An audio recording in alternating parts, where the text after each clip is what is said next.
Hello बच्चों, कैसे आप लोग। जो लास्ट क्लास में आप लोगों को इलेक्ट्रिक फील्ड से रिलेटेड एक क्वेश्चन दिया था कि इलेक्ट्रिक फील्ड क्या होता है, कैसे हम फाइंड आउट करते हैं, उससे रिलेटेड एक हमने क्वेश्चन पढ़ा था।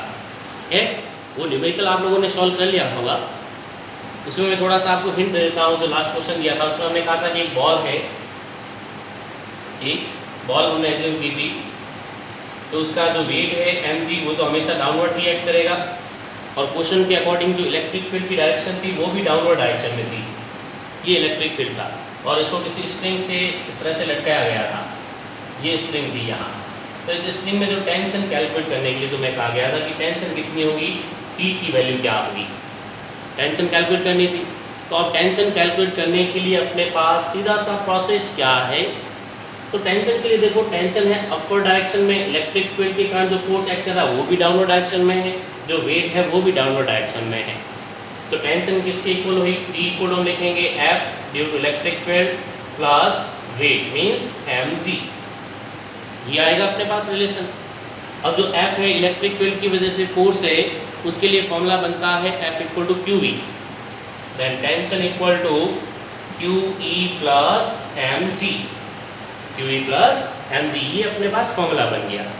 ठीक, तो इसमें तुम्हें चार्ज गिवन है, इलेक्ट्रिक फील्ड भी गिवन है, मास गिवन है, ग्रेविटी हमें पता है। ओके, हो जाएगा सॉल्व। ये अपने पास रिलेशन है, वो ध्यान रखना था। चलो अब नेक्स्ट टॉपिक हम पढ़ते हैं, कंटिन्यू करते हैं फिर आगे। अब देखो, इसके बाद हमें पढ़ना है सुपरपोजिशन प्रिंसिपल के बारे में। सुपरपोजिशन प्रिंसिपल, अब सुपरपोजिशन प्रिंसिपल क्या है, तो अभी तक हमने इलेक्ट्रिक फोर्स के बारे में पढ़ा, वो भी केवल दो चार्जेस के बीच के लिए पढ़ा था। कूलॉम्स लॉ में किसके लिए कहता है, 2 पॉइंट चार्जेस के लिए कहता है। लेकिन अगर वहाँ मोर देन 2 पॉइंट चार्जेस होंगे तब क्या केस होगा, उनके लिए हम फोर्स कैसे कैलकुलेट करेंगे, उसके लिए क्या रिलेशन होगा, तो उसके लिए हम यूज़ करते हैं सुपरपोजिशन प्रिंसिपल। ओके, तो यहाँ डायग्राम में देखें ध्यान से, आराम से देखो, बिल्कुल सिंपल है, बार बार हम प्रिंसिपल ऑफ सुपरपोजिशन यूज़ करेंगे।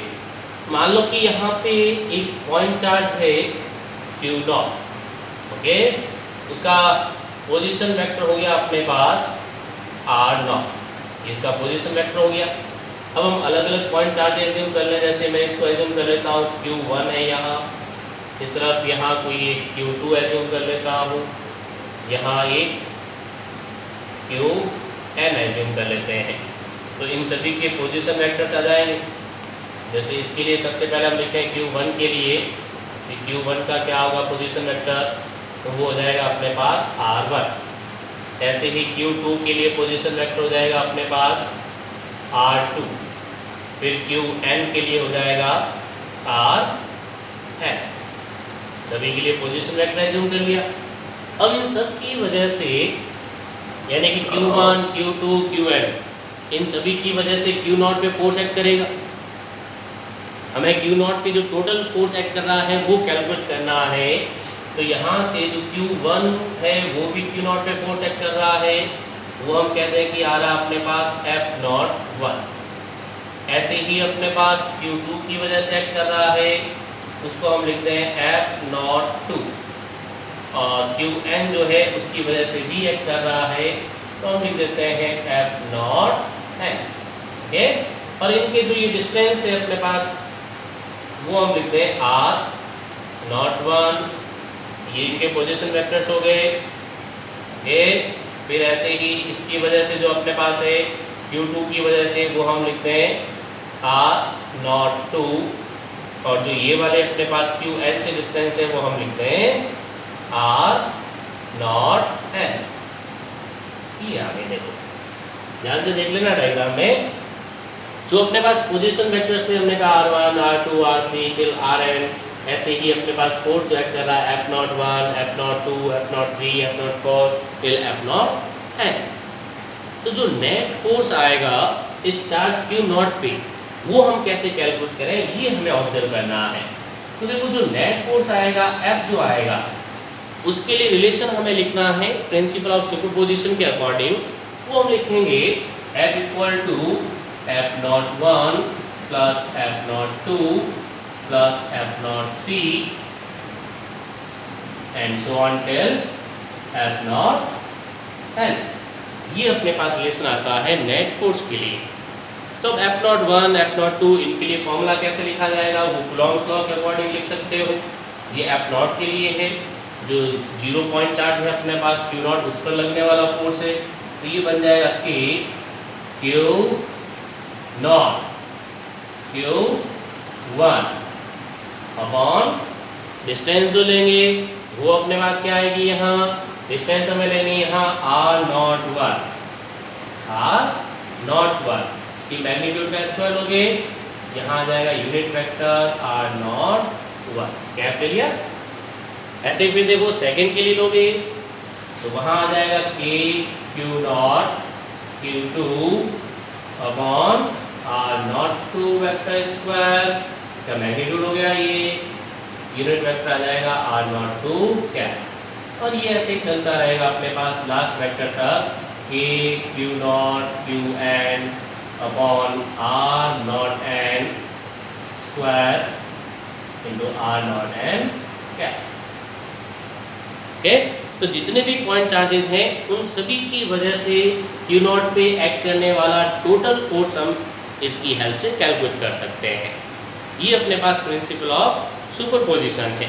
ये हम बार बार यूज़ करेंगे, इलेक्ट्रिक फील्ड के लिए भी यूज़ करते हैं, फोर्स के लिए भी यूज़ करते हैं, फिर आगे हम पढ़ेंगे जब ऑप्टिक्स वगैरह तो वहाँ पर भी हम यूज़ करेंगे, ये इंटरफेरेंस में यूज़ करेंगे हम वहाँ। तो ये याद रखना है प्रिंसिपल ऑफ सुपरपोजिशन के लिए। सिंपल सा कंसेप्ट है कि नेट फोर्स कैलकुलेट करना हो तो इंडिविजुअल चार्जेस की वजह से जो भी फोर्स एक्ट कर रहा है उन सभी का वेक्टर एडिशन करना है, उन सभी का वेक्टर एडिशन करना, बस ये दिमाग में रखें और कुछ नहीं करना है। चल, इसके बेसिस पे हम एक क्वेश्चन लेते हैं। नेक्स्ट जो अपने पास इसी के बेसिस पे क्वेश्चन लेते हैं, ये रख कर दिया है, प्रिंसिपल ऑफ सुपरपोजिशन के ही बेस्ड क्वेश्चन है। एक एग्जांपल लेते हैं कि मान लो कि 2 पॉइंट चार्जेस तुम्हें गिवन है, we are given 2 point charges, out of them one is 9e and another charge is 4e, and they are separated by a distance small r. Okay, 2 point charges 9e and 4e are separated by distance r. Then a point charge q where should be placed for balanced condition? तो देखो हमने कहा कि 9e 4e जो दोनों charge है वो r distance पे है और इनके बीच में जो Q चार्ज हमें पुट करना है, ये चार्ज Q हम एज्यूम करते हैं, तो उसको कितनी डिस्टेंस पे कहाँ पर रखें कि ये कंप्लीट जो अपने पास सिस्टम है वो बैलेंस्ड हो जाए, उसको बैलेंस करना है। तो बैलेंस करने के लिए अब इसी एग्जांपल के लिए तो मैडम वापस डायग्राम ड्रॉ करना पड़ेगा।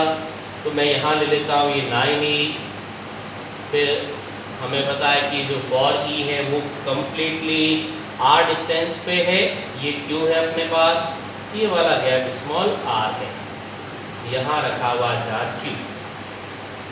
अब डिस्टेंस कैसे एज्यूम करें, तो यहाँ से 9e से q तक की डिस्टेंस मैं एज्यूम कर लेता हूँ x, ये x डिस्टेंस हो गई। तो रिमेनिंग जो यहाँ तक का गैप है वो कितना हो गया, वो हो गया अपने पास r minus x, because total जो गैप था वो r था और यहाँ तक का गैप हमने कहा x है, तो ये रिमेनिंग डिस्टेंस होगी अपने पास r माइनस x। अब फोर्स इक्विलिब्रियम कंडीशन के लिए कैलकुलेट करना है, तो इन दोनों के बीच का जो फोर्स है वो मैं एज्यूम करता हूँ कि F1 है और इनके बीच का F2 है। तो हमें प्रिंसिपल ऑफ सुपरपोजिशन और उसमें हमने कूलॉम्स लॉ में कहा था कि ये थर्ड लॉ ऑफ मोशन को फॉलो करता है, मीन्स एक्शन रिएक्शन लॉ को फॉलो करता है। तो जो F1 इस तरफ का और इधर का जो F2 है वो दोनों बैलेंस होंगे, it means F1 equal to minus F2।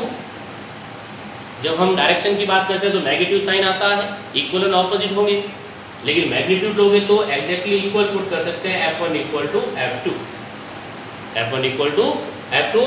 अब F1 का मैग्नीट्यूड लो कूलॉम्स लॉ के अकॉर्डिंग, तो वो हो जाएगा अपने पास K Q1 Q2, here Q1 is denoted by 9e and Q2 is denoted by Q upon distance square.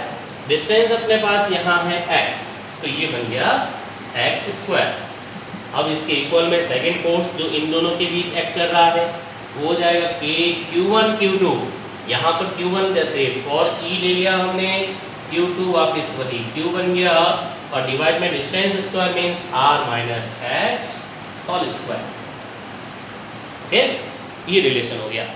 अब यहाँ पे सॉल्व करें इसको तो Q कैंसिल हो जाएगा, K कैंसिल हो जाएगा, E कैंसिल हो जाएगा, तो बच जाएगा अपने पास 9/x square is equal to 4/r minus X whole square.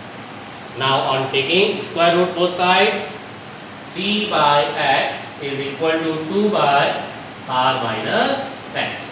Cross multiply करते हैं, then 2x is equal to 3r minus 3x. Next on solving, 5x equal to कितना बन गया 3r. ओके, क्रॉस मल्टीप्लाई कर दिया हमने और उसी को हमने कहा देखो 5x इक्वल टू 3r आ गया अपने पास रिलेशन इनके लिए स्क्वायर रूट लेने के बाद। तो x इक्वल टू कितना बनेगा, या जैसे हमें r कैलकुलेट करना है, ये डिस्टेंस हमने कहा कि टोटल r है और ये वाला गैप अपने पास x है, तो x इक्वल टू कितना बनेगा 3r/5। ये रिलेशन आ गया x के लिए। कि जो x है यानी कि 9e से इस क्यूब की डिस्टेंस कितनी हुई वो हम लिखेंगे 3r/5। If we are given the value of r, then we may calculate x. Okay, इसके बाद जो नेक्स्ट टॉपिक अपने पास डिस्कस करने हैं वो इलेक्ट्रिक डाइपोल से रिलेटेड है, वो हम पढ़ेंगे नेक्स्ट क्लास में। ओके।